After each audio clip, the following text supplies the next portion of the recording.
যদি কোনো রকমের সমস্যা হয় সেদিন দেখবেন যে কি ধরনের ব্যবস্থা নেয়।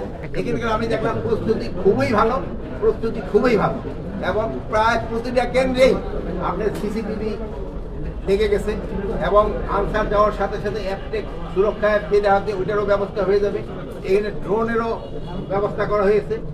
মানে মোটামুটি আমি দেখলাম যে এখানকার প্রস্তুতি খুবই ভালো এবং যেই সব কেন্দ্রে আপনার বাউন্ডারি ওয়াল নাই, ওখানে পাশ দিয়ে একটা বাউন্ডারি ওয়ালেরও ব্যবস্থা করে দেওয়া হয়েছে। সেই জন্য আমি আশা করতেছি এখানকার নির্বাচনটা খুবই উৎসবমুখর হবে, ফ্রি ফেয়ার এবং ক্রেডিবল ইলেকশন হবে। আর এটা সম্ভব হবে শুধু আমাদের প্রশাসন না, আপনাদের সবার সহযোগিতা। আপনারা সবসময় সহযোগিতা করে আসছেন, এবার আরো বেশি সহযোগিতা করবেন এবং নির্বাচন সুস্থভাবে হয়ে যায়, উৎসব না। এখানে কোনো ধরনের শঙ্কা নাই।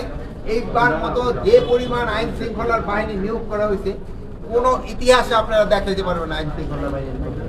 আরেকটা আপনারা যেহেতু আপনারা অনেক বয়স্ক সাংবাদিকও আছে, আপনারা আগের অন্যান্য নির্বাচনগুলি দেখেন, অন্যান্য নির্বাচনগুলিতে যেরকম সহিংসতা হতো, এবার কিন্তু ওইরকম আল্লাহ দিলে এখন কোন ধরনের আমরা আশা করবো যে সামনে হবে না। আপনাদের সবাই চেষ্টা করতে হবে এবং দোয়া করতে হবে।